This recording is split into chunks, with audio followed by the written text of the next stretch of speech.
Hi Talk to Me Tuesdayers, it's Liza. It is Tuesday, April the 29th, the last Tuesday of the month.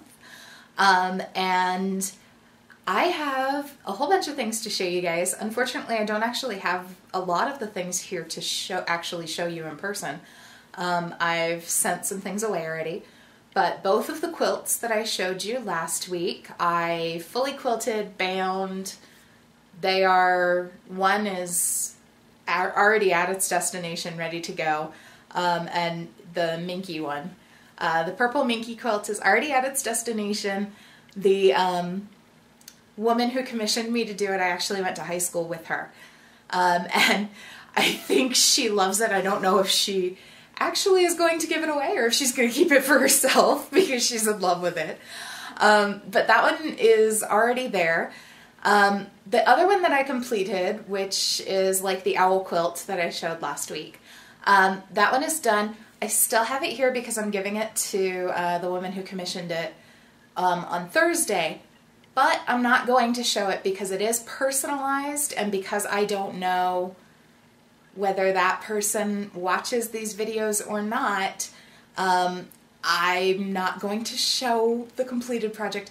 I am going to show you a picture of it so that I don't accidentally show the name that's on there. So there's this picture of it and the purple quilt that I finished for you guys. I'll insert those here.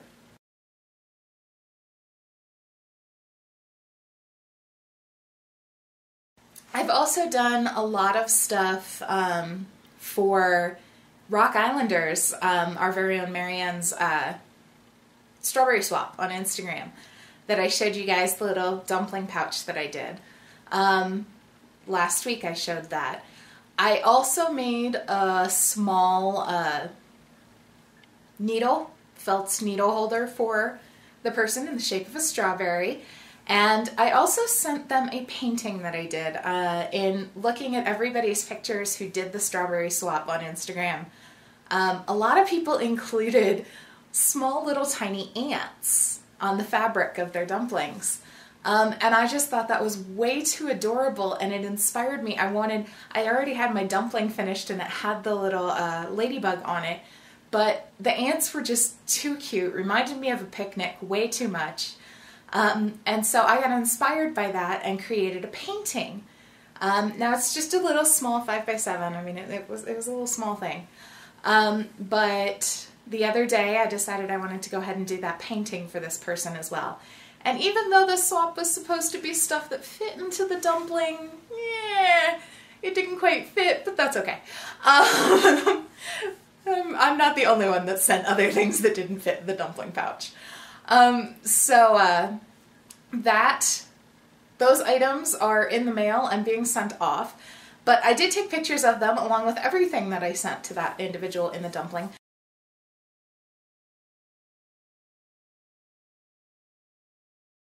Now I do have a few things actually in person to show you guys. I have been making cards because the woman who got I call it the flower quilt. The other one was the owl quilt. This one is the flower quilt. So this personalized flower quilt that I did. The woman who commissioned me for that also said, "Hey, I saw your post on Etsy about those watercolor cards that you did. I need some cards too. Can you add those in with the order?" Well, heck yeah, I can add those in. So I've been making cards to add to that. So that I can give her those on Thursday. And so I have those cards that I can go ahead and show you guys. Right now, she asked for a whole big variety of cards of a bunch of different types of cards. So right now I have some birthday cards and some sympathy cards finished, but I'm also going to do some just kind of plain, everyday, any occasion cards. I call them any occasion cards, she called them blank cards, but basically things that don't have, like happy birthday on them.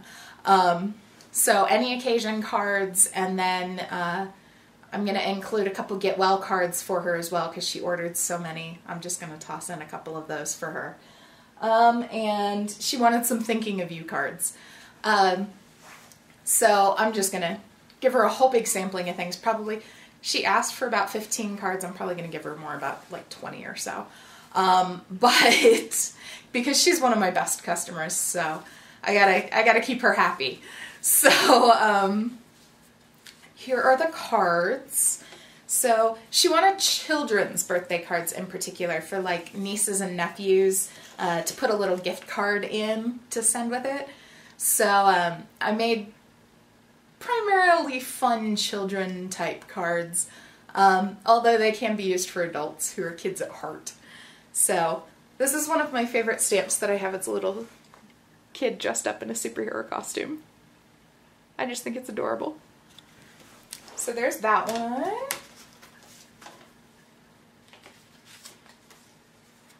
A little princess card. Princess birthday card. Now, all of these that have the little characters on them, I colored those as well. These are all done with my artist's markers called Copics. Another birthday card. This one's really similar to a birthday card that I sent to my dad recently. My dad's birthday was earlier this month, and I did another card with the same exact little monkey with the cupcake. Very similar layout and everything. So it works for adults too. Oops. As I knock everything over. This might be one of my favorite cards I've ever made. I just think that one turned out really nice.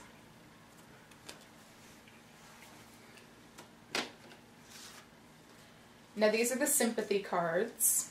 And the birthday cards all have like happy birthday on the inside of the card. Sympathy cards, I don't do that. Sympathy cards I leave blank. I don't tend to put sentiments on the inside of sympathy cards just so the person can actually write a note to the individual, and that way they know where they stand religiously better than I can. So this is a really common layout that I do for sympathy cards. I do very similar. That's one of the only sympathy sentiments that I actually have. But this particular layout I like doing for sympathy cards, with the stamping and the diagonal like that with just the ribbon. I like to keep them very plain. I mean, that's not a time you want a lot of color and a lot of, you know, not a time when somebody wants a lot of that. This sympathy card I actually watercolored up here. So those flowers are watercolors rather than the artist's markers. And that's one of my favorite sayings of all time. Life is not about the number of breaths you take, but it's moments that take your breath away. That's one of my favorite sayings, and that's not necessarily a sympathy saying either. My mother did a cross stitch of it for me when I moved to Colorado. So it's not necessarily a sympathy saying, it's just kind of a nice sentiment to have. But yeah, I think that's kind of all I have to show you guys. I'm looking around my craft room right now, which is kind of a gigantic mess. But I have the giant table that I have to put out when I quilt. That's gone. But it's kind of a big mess right now because I've been jumping back and forth between multiple projects because my list is still very long of what I have to do. But yeah, I think that's kind of all I have for you guys this week. I hope everybody has been very crafty, and I will see you guys next month.